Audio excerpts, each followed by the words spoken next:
Welcome to Democracy Now!, democracynow.org, the War and Peace Report. We're broadcasting from New York City, the epicenter of the pandemic in the United States. I'm Amy Goodman. The United States has recorded nearly 1,200 deaths from COVID-19 in just 24 hours, the worst daily death toll for any country since the start of the coronavirus pandemic. Nationwide, over 6,000 people have died, with more than 1,500 COVID-19 deaths in New York City alone. Medical workers who've been forced to work shifts of up to 16 hours report chaotic scenes of patients overflowing out of hospitals that have run out of beds, with bodies quickly filling refrigerated trucks serving as makeshift morgues.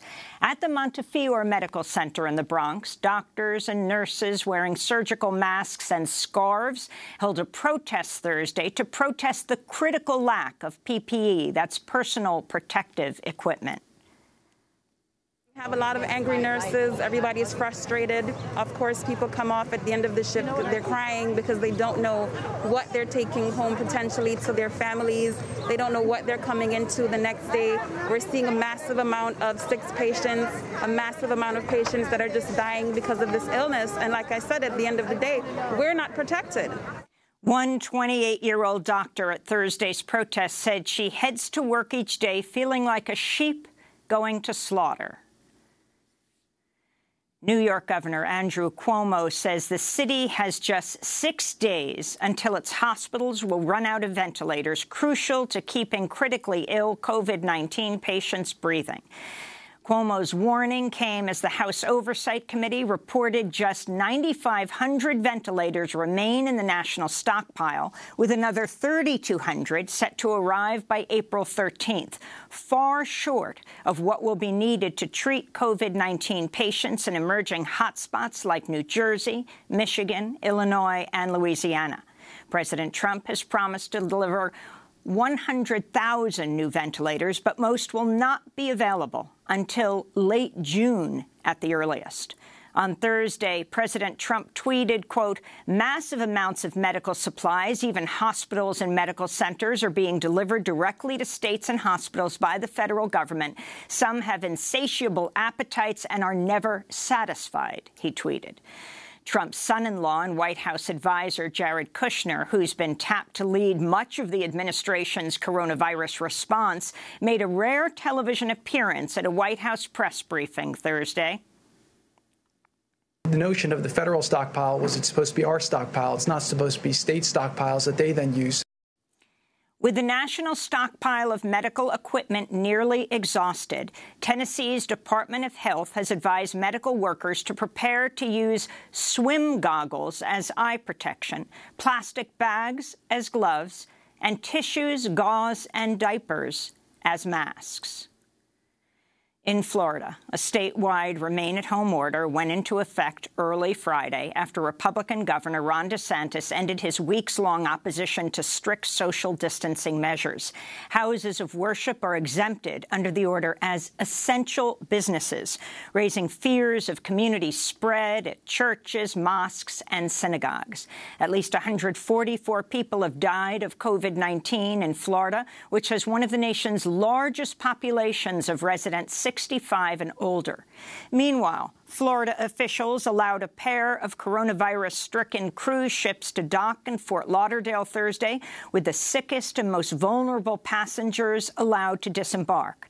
Governor DeSantis had ordered the ships to remain at sea, saying he opposed the dumping of hundreds of coronavirus patients in South Florida, but reversed course after a call from President Trump. 4 people died of suspected COVID-19 aboard the ships, with hundreds falling ill. The Labor Department reports a staggering 6.65 million Americans filed for unemployment over the last week, bringing the total number of U.S. jobless claims to more than 10 million since the coronavirus pandemic reached the United States. Millions more are expected to file claims in the coming weeks, with state unemployment agencies reporting jammed phone lines, crashing web servers due to record levels of traffic.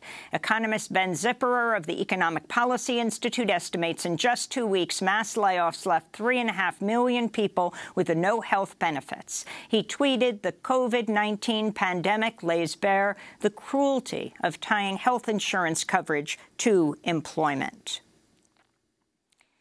Vice News reports executives at Amazon have launched a PR campaign to smear fired employee Christian Smalls after he led a strike at a Staten Island Amazon warehouse demanding sanitized workspaces, protective masks, and COVID-19 tests for workers. At a meeting attended by the multi-billionaire CEO Jeff Bezos this week, Amazon General Counsel David Sapolsky reportedly declared Smalls not smart or articulate, unquote, and outlined an anti-union campaign with Smalls as the, quote, face of the entire union organizing movement, unquote. So far, employees in at least 30 Amazon fulfillment centers have tested positive for the coronavirus. New York City has joined Los Angeles in recommending that all residents wear masks or otherwise cover their faces while in public. This comes as the Centers for Disease Control and Prevention is expected to reverse its long-standing advice that members of the general public should not wear non-medical masks when leaving home.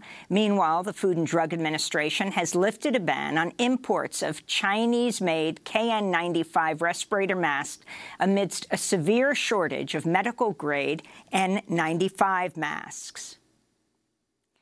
The Food and Drug Administration has approved a test that screens for antibodies in the blood of people who've recovered from exposure to the novel coronavirus. This comes as hospitals in New York City and in Houston, Texas, have begun experimental convalescent serum therapy for critically ill COVID-19 patients.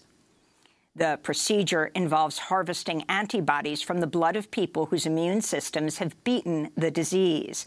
Meanwhile, the National Academy of Sciences warns the novel coronavirus appears to be able to spread through aerosolized droplets. The finding could invalidate a CDC recommendation that people who stand 6 feet apart are protected from the virus, with research suggesting infected people can spread the virus simply by talking or breathing.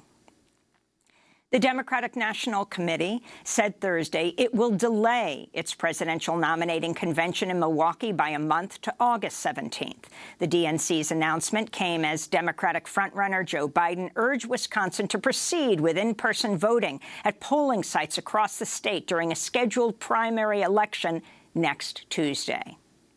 A convention having tens of thousands of people in one arena is very different than having people walk into a polling booth with accurate spacing to 6 to 10 feet apart, one at a time, going in and have machines scrubbed down. On Thursday, a federal judge declined to postpone the election, but said Wisconsin's ignoring public health data and, quote, endangering its population. Wisconsin's poll workers are overwhelmingly elderly. Many have health conditions that put them at high risk for death if they're infected. Democratic Governor Tony Evers has called up the National Guard to fill in for an estimated 7,000 poll workers who've refused to participate. Biden's opponent, Senator Bernie Sanders, has called for a delay to allow Wisconsinites to vote entirely by mail. Wisconsin Senator Tammy Baldwin and the mayors of Milwaukee, Green Bay, and Racine are also calling for a delay. Wisconsin has reported at least 38 deaths from COVID-19, and residents who wish to brave in-person voting will be exempted from a shelter-in-place order.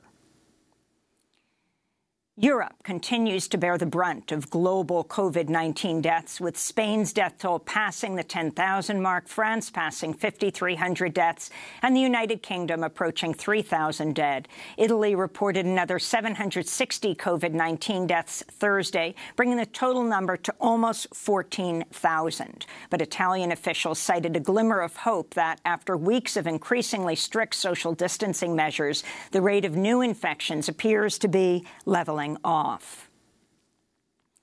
The coronavirus pandemic has unleashed new technologies that are challenging civil liberties like never before. In San Francisco, the founder and CEO of the video conferencing company Zoom apologized Wednesday over software flaws that have allowed hackers to steal passwords, to join private calls, and even to hijack Mac users' webcams and microphones. Zoom has seen a sudden surge of nearly 200 million daily users working and studying remotely.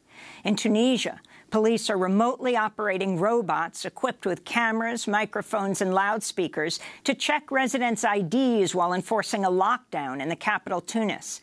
Indonesian authorities are using drones to spray disinfectant in some residential neighborhoods, raising concerns over privacy and toxic chemicals. South Korea's government has collected massive amounts of cell phone data to create a public map warning residents if they've come into contact with someone who has COVID-19.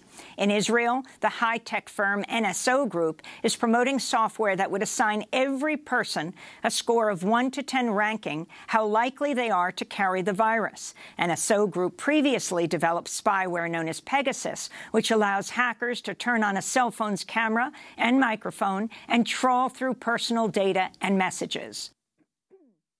The group is being sued by WhatsApp after the malware was discovered on the phones of human rights activists and journalists, including a Saudi dissident close to murdered journalist Jamal Khashoggi.